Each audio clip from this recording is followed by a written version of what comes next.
Vegetable এই পাকোড়াটা খেতে এত মজা হয়। এভাবে যদি বাড়িতে বানান তাহলে পরিবারের সবাই বারবার খেতে চাইবে। বড় ছোট সবারই কিন্তু খুবই পছন্দ হবে। আর যেহেতু এটাতে অনেক সবজি দেয়া, তাই বাচ্চাদের সবজি খাওয়ানোর একটা নিনজা টেকনিকও বলতে পারেন এটা। তাই দেরি না করে চলেন ভিডিওটা শুরু করি। আসসালামু আলাইকুম, সবাইকে কেমন আছেন সবাই? আশা করছি সবাই অনেক ভালো আছেন। আল্লাহর রহমতে আমিও অনেক ভালো আছি। আমি এখানে কয়েক পদের সবজি নিয়েছি। আমি পাতাকপি নিয়েছি বেশি করে 2 কাপের মতো, গাজর কুচি নিয়েছি, আলু কুচি করে নিয়েছি, তারপর এখানে নিয়েছি পেঁয়াজ, কাঁচামরিচ, আর আমি দিয়ে দিচ্ছি লবণ, হলুদ, জিরার গুঁড়া, একটু রসুন বাটা, আর 2 মুঠের মতো আমি এখানে আটা ব্যবহার করেছি। আর সামান্য পানি দিয়ে সবগুলোকে হাতের সাহায্যে আমি ভালো মতো মেখে নিব। আর এটাকে খুবই ভালোভাবে মাখতে হবে যাতে সব কিছু নরম হয়ে যায়, বড়ার মতো করে একটা শেপ দেওয়া যায়। তো দেখতে পাচ্ছেন আমি এটাকে খুবই ভালোভাবে হাতের সাহায্যে মেখে নিয়েছি। আমি এখানে প্যাকেট 2টা নুডলসের মশলা দিয়েছি, আর হচ্ছে আদা বাটির মতো আমি এখানে ধনিয়া পাতা দিয়ে সব কিছুকে আমি আরও ভালো মতো কিছুক্ষণ মেখে নিব।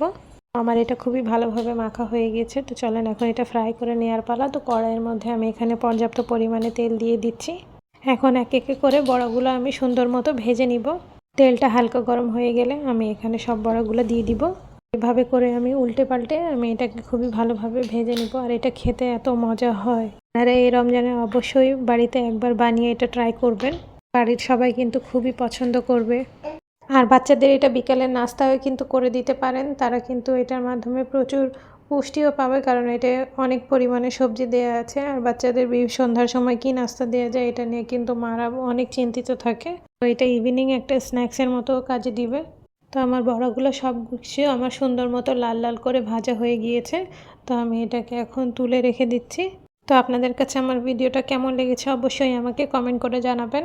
আর ভালো লাগলে অবশ্যই একটি শেয়ার করে দিবেন।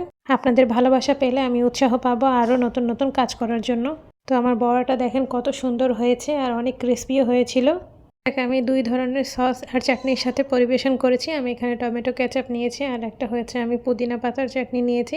আপনারা কিন্তু ঘরে বানানো ধনিয়া পাতার চাটনি দিয়েও এটা খেতে পারেন। খেতে কিন্তু খুবই মজা হয়। তো আজকের জন্য এতটুকুই। আল্লাহ হাফেজ। ভালো থাকবেন, সুস্থ থাকবেন।